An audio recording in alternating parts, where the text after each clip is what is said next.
ou les différentes crises que vit ou qu'a vécu la République démocratique du Congo depuis sa création.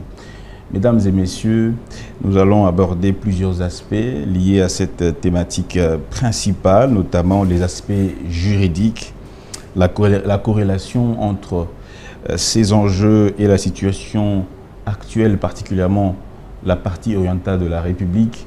Bienvenue dans cette émission Entre les lignes. Dans ce numéro spécial, on reçoit pour vous Monsieur Basile Diatezoa. Il est chercheur, il est aussi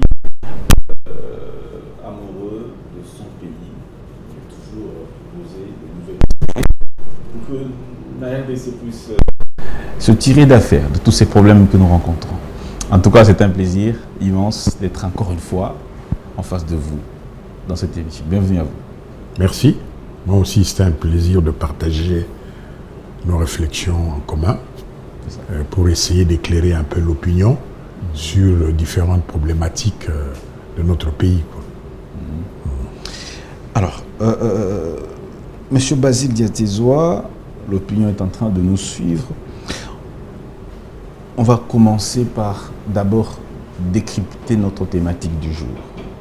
Quand on parle de la communauté internationale et les enjeux des crises congolaises, pour la population lambda qui nous suit, voudrait comprendre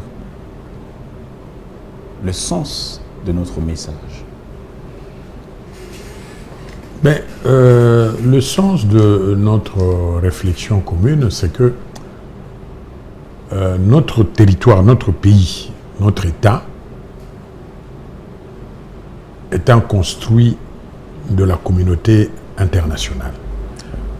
À la conférence de Berlin, 14 pays et 14 puissances de cette époque, en majorité des pays européens, ils ont créé l'État du Congo.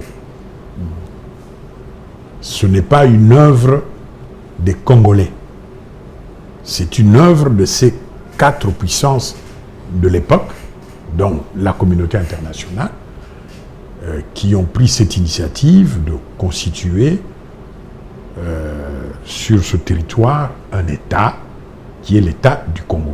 L'occasion de se partager l'Afrique, comme on le dit, se sont partagés l'Afrique. C'est le site. Non, à la conférence de Berlin, oui. Le territoire du bassin Congo, donc notre espace, avait une spécificité, disons, particulière. Là. Donc, c'est le seul territoire qui n'était pas destiné à être une colonie. Qu'on remettait, par exemple, à telle puissance qui assistait à cette conférence. Le Congo avait un statut particulier, le seul territoire qui avait ce statut particulier. C'est-à-dire qu'on crée un État, l'État du Congo, et toutes ces puissances qui étaient à la conférence de Berlin se sont mis d'accord pour créer sur ce territoire du bassin Congo un État du Congo.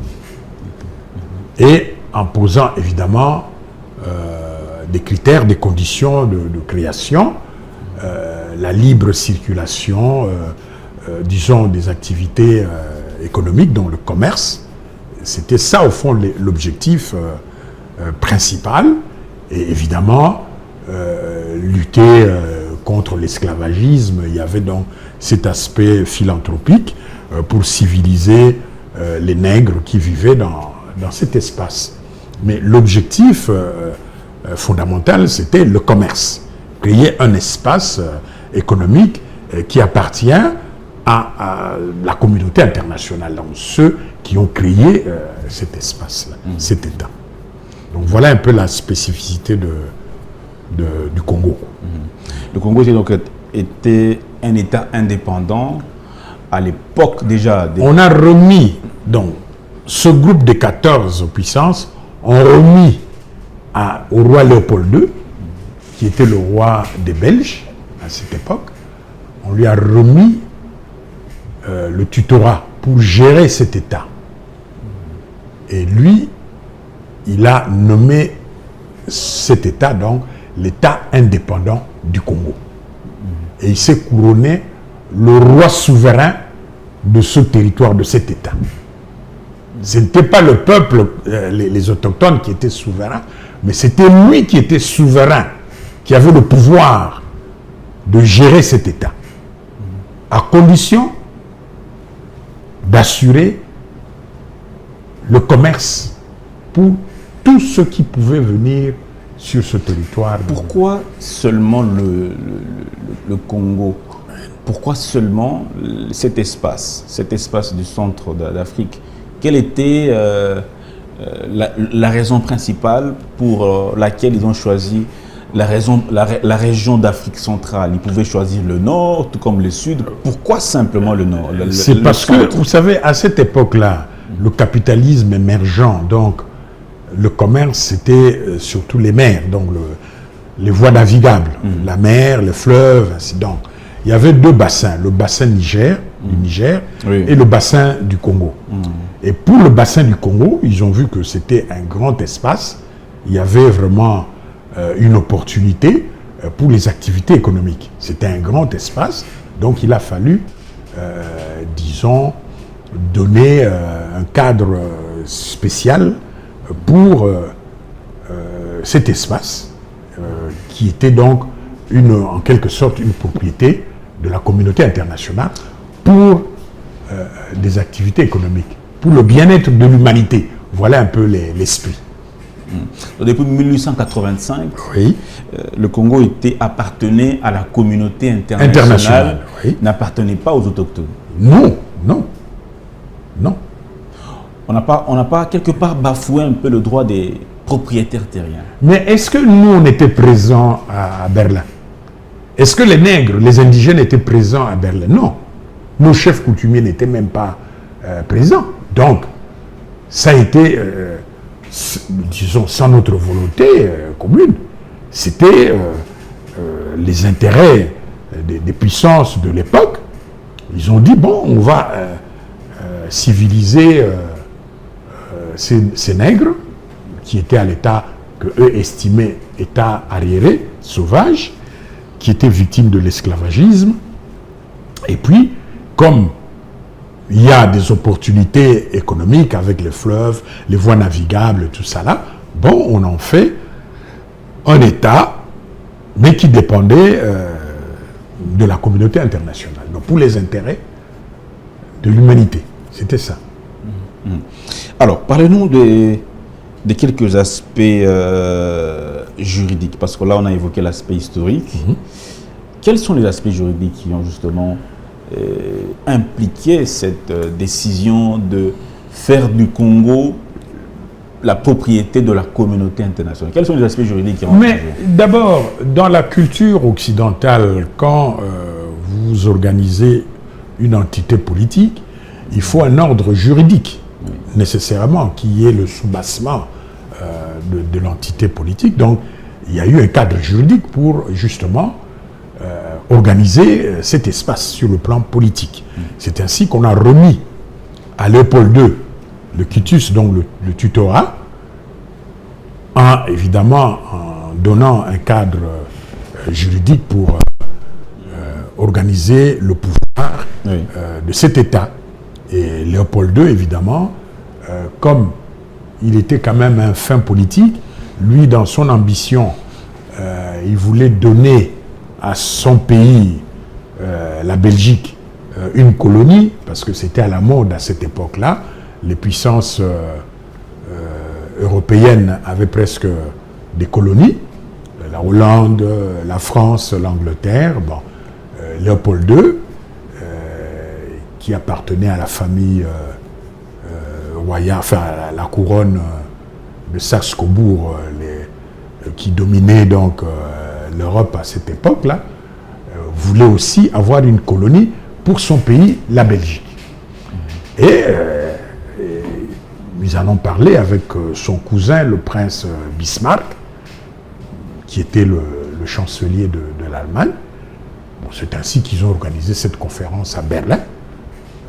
Son cousin, le prince Bismarck, qui a pesé de son poids pour remettre à son cousin Léopold II la gestion de l'État indépendant du Congo. Voilà.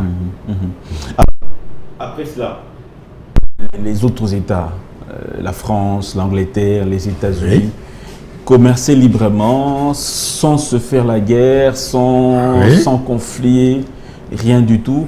Mais déjà, à ce jour, est-ce que cette propriété-là qui était accordée aux puissances, on n'a pas de la communauté internationale, c'est-à-dire tous les États du monde?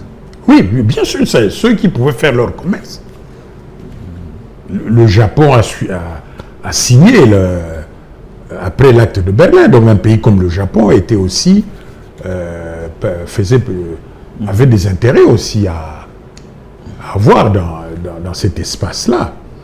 Donc, ils ont donné à Léopold II ce pouvoir, et lui, il a organisé cet espace. Il s'est couronné le roi souverain, il n'a jamais mis pied, mais il a organisé cette entité en fonction de ses intérêts personnels d'abord, et puis il a donné des concessions à des différentes entreprises occidentales pour leurs activités économiques. C'est ainsi que on a créé des compagnies à charte, donc on donnait des concessions à des multinationales, moyennant royalty auprès de la couronne.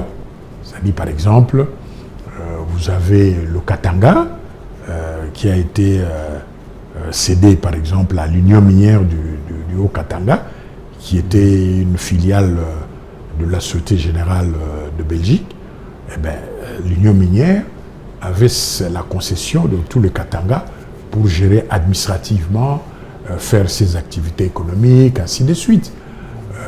Vous avez le comité national du Kivu, après que la Belgique ait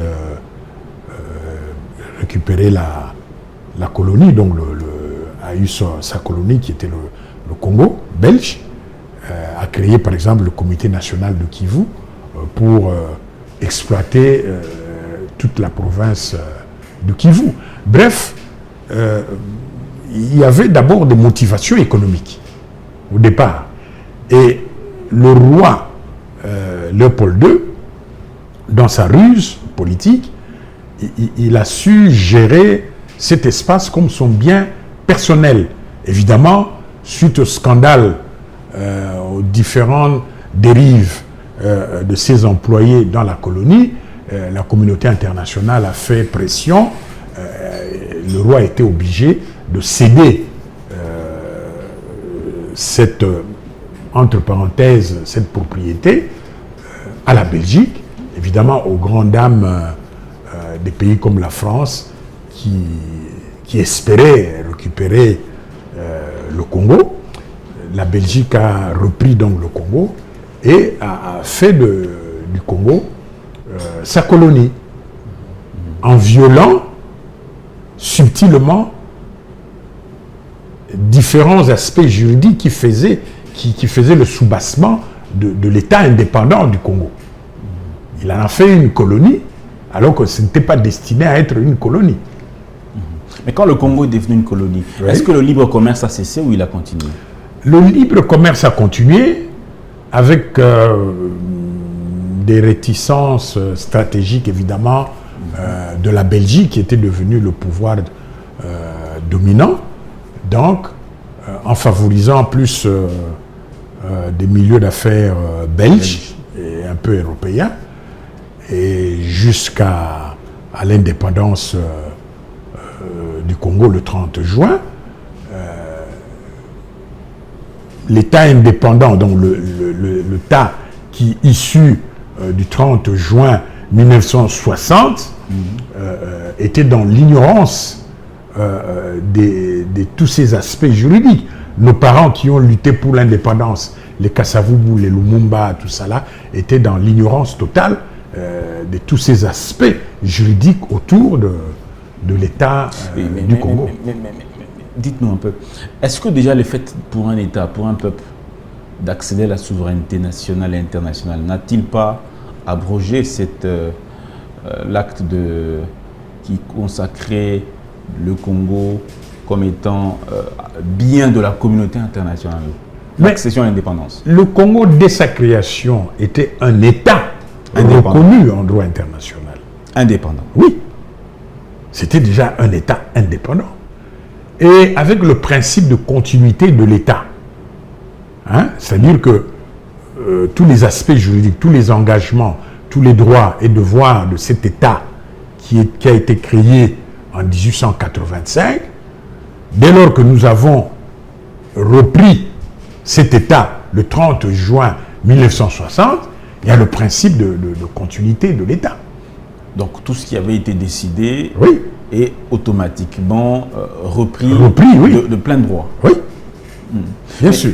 Mais il y a l'aspect politique. Il y a l'aspect politique, c'est-à-dire que dans la gestion maintenant de ce nouvel État qui sort du 30 juin 1960, il y a cet aspect politique. Est-ce qu'il faut tenir compte de tous ces aspects juridiques qui étaient à la base de la création de l'État indépendant du Congo? Ça, évidemment, point d'interrogation, parce que d'abord, l'ignorance de nos dirigeants de cette époque, de tous ces aspects, hein, il faut attendre l'arrivée de Mobutu en 1965, qui veut mener une politique nationaliste et qui va découvrir que nous étions, nous les autochtones, les indigènes, nous étions sur un territoire qui ne nous appartenait pas, au fond. Donc, jusqu'au jour d'aujourd'hui, on va le dire, quand on a accédé à l'indépendance, on était étranger. Pas étranger. On était sur un territoire qui n'était pas le nôtre. Non, c'est-à-dire que, voilà la subtilité juridique. Oui. Il y a trois composantes dans cette entité, dans cet État indépendant du Congo. Oui. Il y a la communauté internationale. Il y a le pouvoir étatique, donc Léopold II d'abord, et puis le pouvoir colonial. Et puis, il y a les autochtones, dont les indigènes. Oui.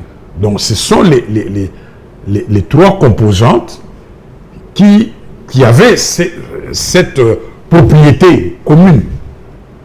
Hein? Donc, vous avez la communauté internationale, le pouvoir régnant et la famille, donc les autochtones. Donc, il y avait trois composantes qu'il faut prendre en considération. Donc, nous, quand on a l'indépendance, on était d'abord dans l'ignorance de ces aspects juridiques. Les Kassavou, les Lumumba, tout ça là, ils avaient un narratif dans ce courant indépendantiste, nationaliste, tout ça là. Ils ignoraient qu'il y avait des dessous des cartes. Vous comprenez? Si bien que quand Mobutu arrive en 65, il veut mener, parce que de 60 à 65, c'était le chaos. Le pays était vraiment dans les dérives. Hein? Et il y avait la sécession katangaise, soutenue par l'Union minière du Haut-Katanga, la sécession du Kasaï, soutenue par la Cominière, la Miba, tout ça là, et puis le Kivu qui était aussi, qui tendait vers une sécession, soutenu par les milieux du comité national du Kivu. Bref, Mobutu arrive en 65, il dit qu'il va mettre fin à tout ce désordre, il veut mener une politique nationaliste sur le plan économique, et il s'ébute justement à ces réalités juridiques. Hein? Ça dit que... On informe que le Congo appartient déjà au monde entier. S'il veut prendre une décision, par exemple au Katanga, on lui fait comprendre que non, là-bas, c'est une entité, c'est la chasse gardée de l'Union minière du Haut-Katanga. S'il veut aller au Kasaï, on dit, mais non, là, hein, c'est la communière, ainsi de suite, tout ça. Oh, tiens. Il veut aller au Kivu, on dit, mais non, mais là, vous avez des concessions gérées par le comité national du Kivu, coordonnées par cette entité financière. Bref, il s'est dit, mais qu'est-ce qu'il faut faire maintenant? Et là, ces jeunes conseillers vont lui faire comprendre que nous pouvons user du principe de la souveraineté d'un État reconnu en droit international, c'est-à-dire le principe qu'un État reconnu en droit international est souverain Donc nous pouvons prendre une décision souveraine et tous les autres États sont obligés de l'accepter. C'est ainsi qu'on a fait voter au Parlement élu la loi Bakajika en 1966. Donc la loi Bakajika qui faisait du sol et du sous-sol la propriété de l'État congolais. En contradiction évidemment avec les intérêts de ceux qui sont à l'origine de la création de cet État. État indépendant du Congo. L'État indépendant du Congo. Jusqu'à cette époque-là, oui. Quand cette décision est prise, cette loi votée, alors le Congo devient automatiquement... Oui. Excusez-moi. Le Congo devient de plein droit propriété des Congolais. Oui. Et donc tous ces grands groupes-là, le monde entier, la communauté internationale perd un bien aussi précieux. Mais bien sûr, mais c'est là que les différentes problématiques politiques vont commencer à se poser, sérieusement. Vous comprenez? Rappelez-vous du combat de Mobutu. Mobutu, le combat qu'il a mené, comme il le disait lui-même, contre la haute finance belge, la haute finance internationale, la nationalisation de l'Union minière du Haut-Katanga, ainsi de suite, tout ça. Bref, on a connu cette époque-là. Il y a eu le contentieux belgo-congolais pour essayer de régler tous ces aspects juridiques, parce que il y avait quand même un patrimoine. Déjà, pendant la période coloniale, la gestion du Congo était autonome. Donc le patrimoine financier congolais était autonome par rapport au patrimoine belge, par rapport à l'État belge. Donc il a fallu maintenant régler tous ces problèmes, tous ces contentieux. Et là, évidemment, on va découvrir toutes ces contradictions juridiques, ainsi de suite, tout cela. Et ça devient maintenant un problème politique, sérieux problème politique.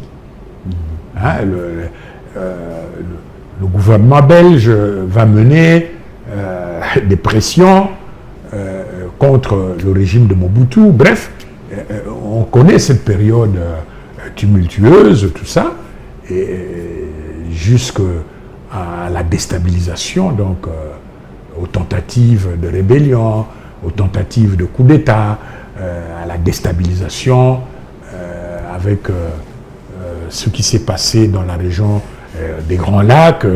On a affaibli Mobutu. On va le voir, on dit, bon, si vous voulez qu'on vous donne un ballon d'oxygène politique, vous allez nous supprimer la loi Bakajika. Mobutu a refusé.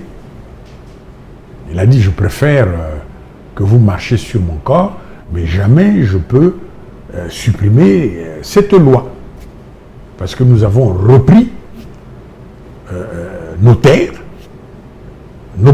disons là, nous sommes propriétaires de nos terres et nous ne pouvons pas supprimer cette loi. Mobutu a été mis de côté. A été évacué. Laurent Kabila monte au pouvoir. Bon, on va lui faire comprendre qu'il doit d'abord commencer par supprimer la loi Bakajika s'il veut avoir le soutien, tout ça.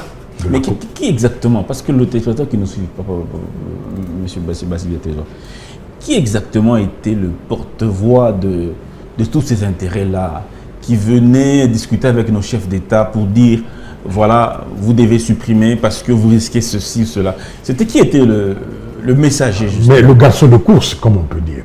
C'est ça. Le garçon de course. Ben, évidemment, c'est le milieu belge. C'est la puissance coloniale, non? Donc on passe par la Belgique, on dit, écoute, vous qui avez colonisé ce territoire-là, essayez un peu de faire des pressions là-bas, parce que nous, on veut investir, on veut continuer dans nos affaires, dans l'esprit de la conférence de Berlin. Voilà. Bon, donc, c'est toujours ces milieux belges qui vont voir Joseph Kabila, après le décès de son père, pour lui faire comprendre que, bon, si vous voulez avoir le soutien, notre soutien, puisque vous n'êtes pas élu, donc vous n'êtes pas légitime. Mais nous pouvons vous faire cette légitimité à condition de faire supprimer la loi Bakajika. C'est ce qu'il a fait. Joseph Kabila a accepté de supprimer la loi Bakajika. Mais lui, il ne connaissait pas tous ces enjeux. Mobutu a refusé, oui. Laurent Désiré Kabila a refusé, oui. Mais lui, il vient... Bon, il n'a pas de légitimité. C'est-à-dire qu'il n'a pas de légitimité. On lui fait pression politique. On dit, bon voilà, votre mentor est venu nous voir, Mugabe, pour vous soutenir, mais nous avons des conditions. Et la condition principale, c'est d'abord supprimer la loi Bakajika. Et tous ceux qui avaient perdu leur titre foncier reviennent dans leurs droits, dans l'esprit de la conférence de Berlin. Donc voilà. Le Congo redevient à nouveau propriété ou propriétaire justement de la communauté internationale. Copropriétaire, si on peut dire. Copropriétaire. Oui, puisqu'il faut... C'est-à-dire qu'au départ, il y a la communauté internationale, il y a l'État, le pouvoir établi, et il y a les autochtones, les indigènes, les Congolais, quoi. Donc il y a trois composantes. Hein? Donc vous avez ces trois composantes, au départ, qui ont fait cet État, l'État indépendant du Congo. Est-ce qu'on doit condamner Kabila, Joseph, aujourd'hui? Non, je ne le condamne pas. Non, juste en termes... Je ne le condamne pas. Devant le tribunal de l'histoire, est-ce qu'on dira qu'il a été celui qui a redonné le Congo aux multinationales ou à ses... Non, je ne le condamne pas parce que, d'abord, il était dans l'ignorance, ça c'est certain. Il ne comprenait pas... Il ne savait pas ce qu'il faisait. Ben, ça dit que les dessous de cartes. Hein, vous savez, Kabila, il n'a pas grandi au Congo. Hein? Bon, il arrive au pouvoir dans les conditions qu'on connaît. Est-ce qu'il connaissait l'histoire économique du pays? Je ne pense pas. Est-ce qu'il était bien encadré sur le plan disons, de la technicité des juridiques, politiques pour comprendre tous les enjeux autour de notre pays? Je ne pense pas.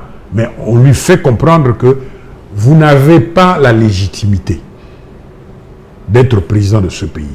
Si vous voulez qu'on vous soutienne, qu'on fasse que vous devenez légitime comme chef d'État, voilà les conditions que nous vous donnons. Bon, il a demandé à ses conseillers. Bon, il dit, écoutez, bon, voilà, on va réunir le Parlement des nominés qui se réunissait à Lubumbashi, et là, on va supprimer la loi Bakajika.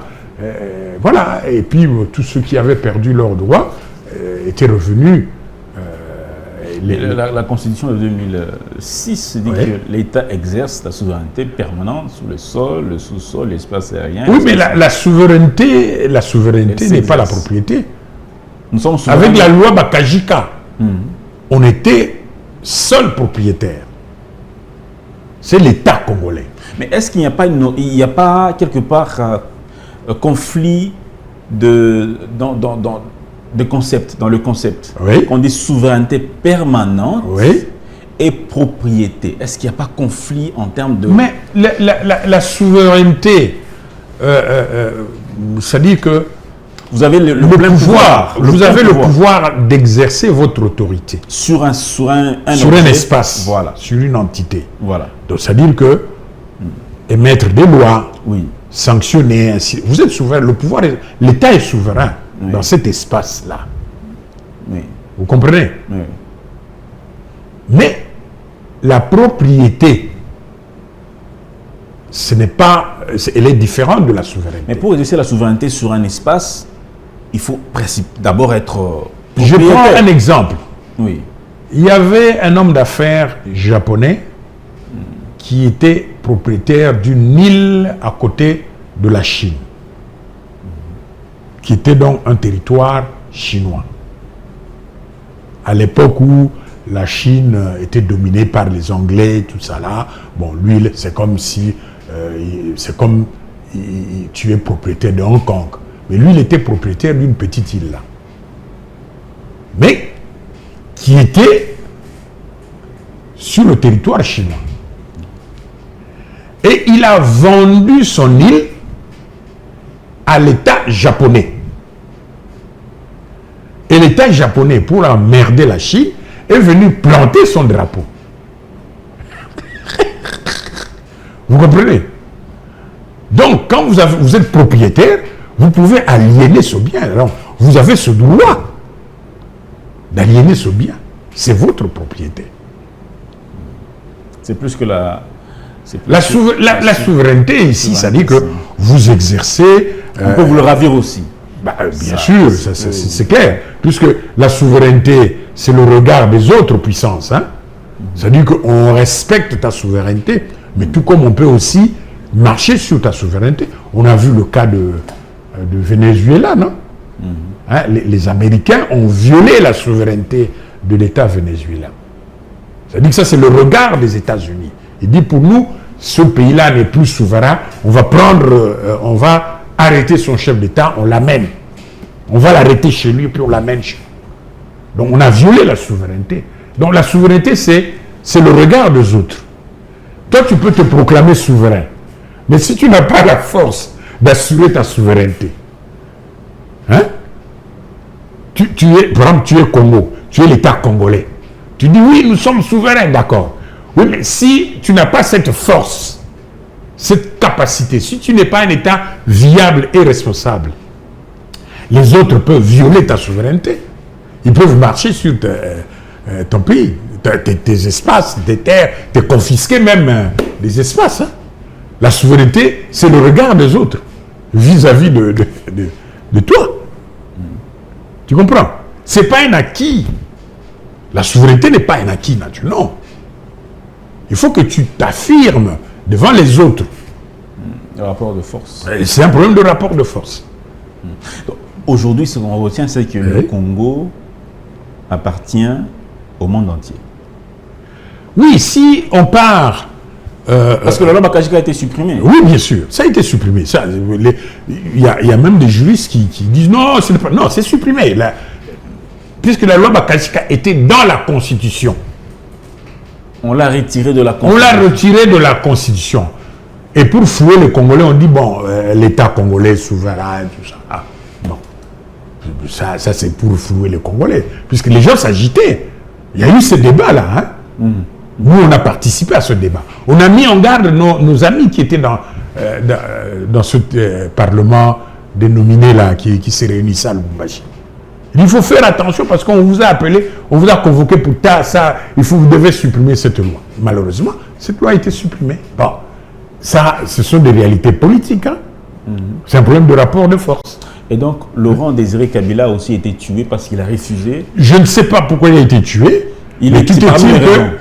C'est possible. Je n'ai pas dit ça. C'est possible que ce soit parmi les raisons. C'est possible, peut-être, on ne sait pas. L'histoire peut-être jugera. Mais en tout cas, Laurent a refusé.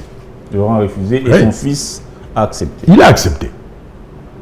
Il a accepté. Et après, bon, quand il a accepté, bon, on a tout fait pour le légitimer, le faire élire, tout ça là. On nous a donné une constitution, tout ça. Bon.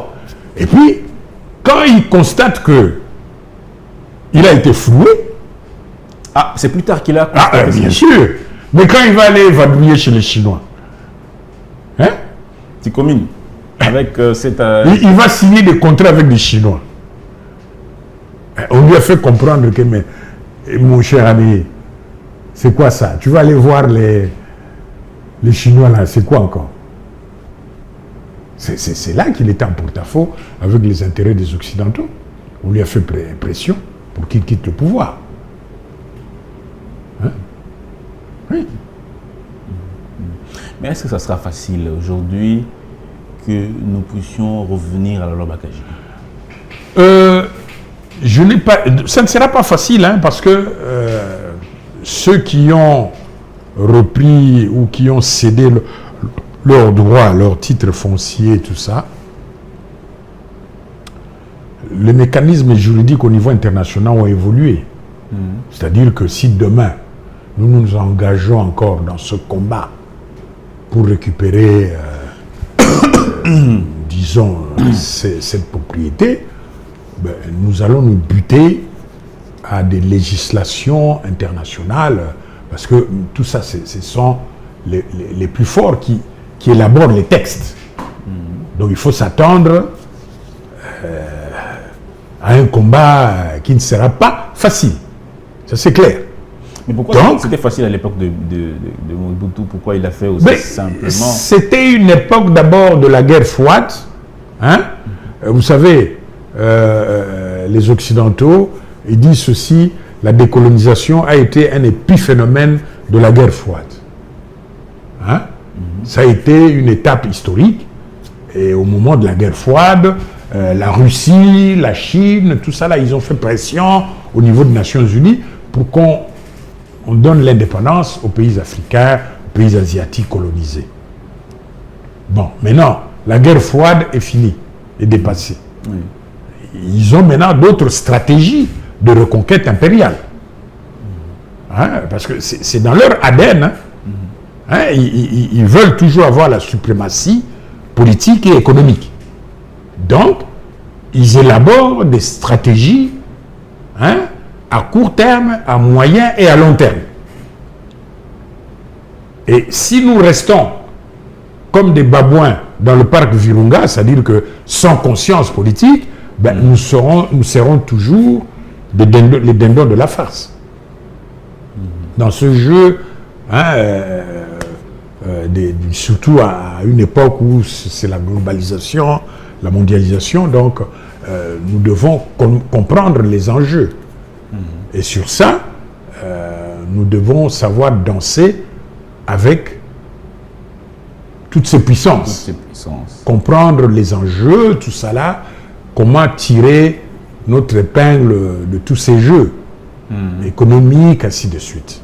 Alors aujourd'hui, il y a cette problématique de l'insécurité dans la partie est du pays.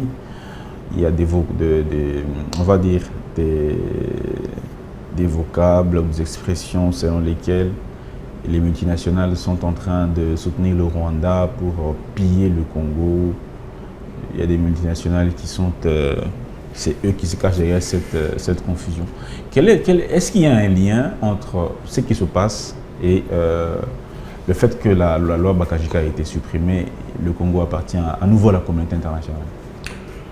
Ben, vous savez, souvent en politique, un homme politique invente des narratifs pour justifier son action, pour justifier sa politique. C'est normal. Ouais. C'est humain, ça fait partie de l'humanité, ça a toujours été ainsi. C'est comme par exemple pour venir coloniser l'Afrique, ils ont dit nous allons combattre l'esclavagisme. Donc il y avait une raison philanthropique. Bon. Maintenant, pour revenir en Afrique, pour reconquérir l'Afrique, reconquérir entre parenthèses, pas comme à l'époque coloniale ou précoloniale, non, mais essayer d'avoir créé, disons, des zones de vassalité au niveau de l'Afrique. Ils ont des stratégies. Et si nous sommes distraits, nous serons embarqués dans leur stratégie, ça c'est clair. Bon. Ce qui se passe à l'Est, quand vous analysez les tenants et les aboutissants, il y a d'abord un fait évident, c'est que nos différents acteurs politiques sont dans l'ignorance de tous ces enjeux géostratégiques. Hein? Bon, ça c'est un. Ils agissent à l'interne, ils se battent pour le pouvoir, pour leurs intérêts au niveau national, tout ça là.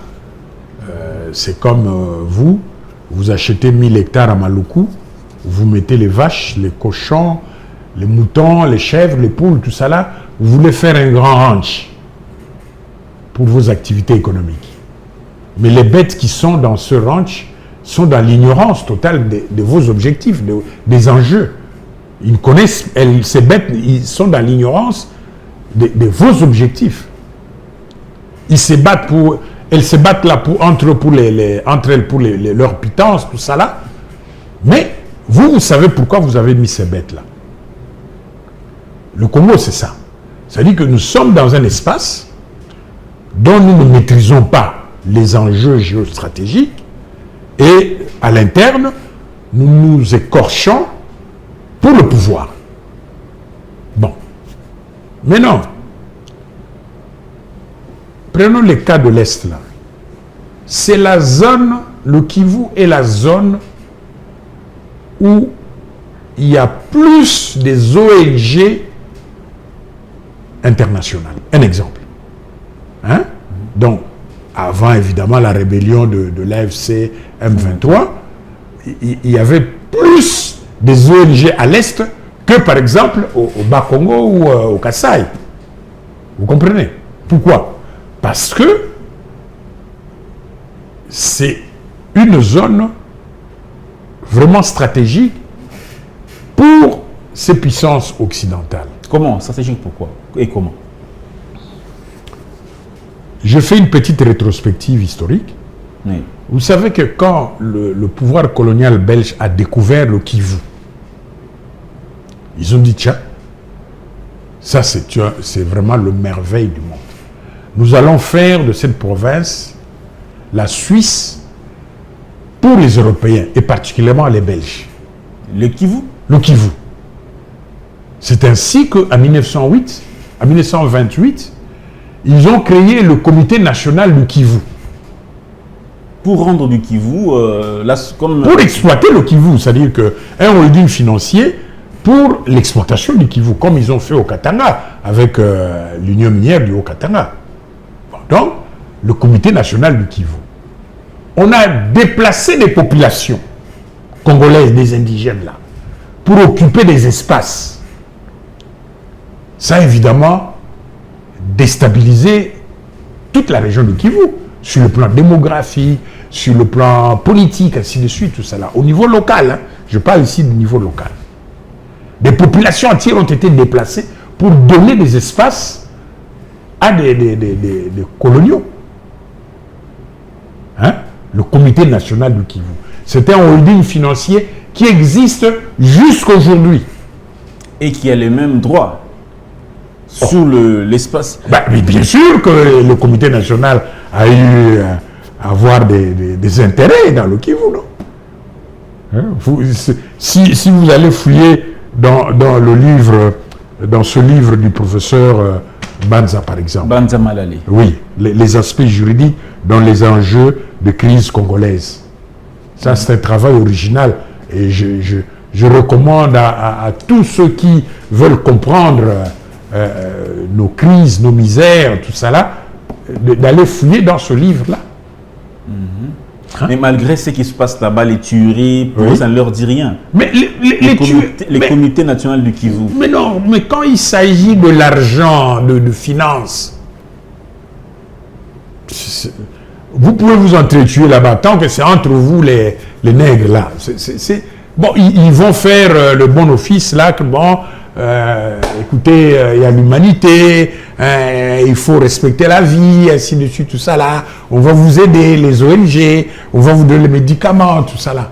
Mais dans l'entretemps, on vous arme, on vous vend les armes, on vous incite, allez vous écorcher, allez vous entretuer. Ils sont derrière tout ça là. Si vous voulez faire les guerres, ils peuvent même vous fournir les armes gratuitement. Hein? Ils peuvent vous fournir les armes gratuitement. L'essentiel, c'est qu'il y a le chaos là-bas. Mais dans ce chaos-là, est-ce que les minéraux ne sont pas exploités? Hein? Artisanalement, ces minéraux sont exploités, non? Tu es d'accord avec moi? Bien sûr. Alors, ces minéraux, ça sort dans tous ces pays limitrophes-là. Ça passe par tous ces pays limitrophes. Est-ce que... quel est votre regard par rapport au Rwanda? Ben, le Rwanda, c'est un pays, vous savez, qui a une longue histoire précoloniale. C'est une entité politique millénaire qui est arrivée à façonner une nation, une seule nation, hein, par rapport aux autres. Hein. Disons, le Rwanda et le Burundi, ce sont les deux pays de la région qui sont arrivés à façonner une nation, une seule identité culturelle, ainsi de suite. Bon. Mais il y a eu les effets de la colonisation qui ont fait que ils ont déstabilisé l'harmonie sociopolitique de ces deux pays. Hein? Et qu'ils sont arrivés à des drames où on a connu le génocide de part et d'autre. Au Burundi, c'était le génocide contre les Hutus. Au Rwanda, c'était les génocides contre les Tutsis. Bref, ça a déstabilisé les deux pays. Et comme ces deux pays avaient un impact socio-historique avec le Kivu, hein, pour des raisons culturelles, ainsi de suite, tout ça là, depuis l'indépendance, par exemple, du Rwanda, le Rwanda de Kayibanda, le Rwanda d'Abiyarimana, interférait dans les affaires sociopolitiques du Nord Kivu. Ça, c'était connu. Donc, il y a eu toujours ces influences. Et avec ce drame de génocide, il y a eu cet impact. Et cette idéologie, disons, raciste, de race, a impacté la région du Kivu, avec toutes les conséquences, tous les drames que nous connaissons. Bon, bref, l'instabilité dans ces deux pays, dont le Rwanda et le Burundi, a eu un impact négatif à l'est du pays.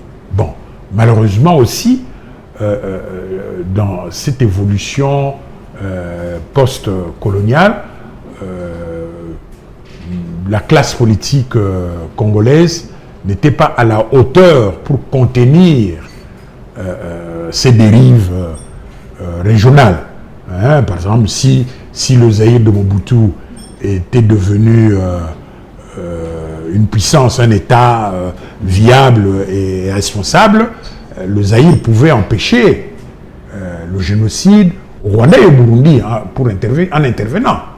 C'est un exemple que je donne.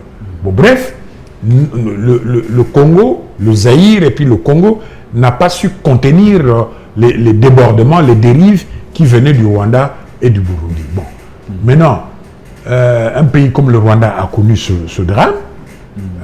Cette idéologie est devenue une pesanteur anthropologique. Hein, c'est entré dans l'univers mental d'une partie de la communauté rwandaise qui a influencé même une partie de la communauté congolaise dans le Kivu. Bref, c'est vraiment une pesanteur post-coloniale, une pesanteur anthropologique.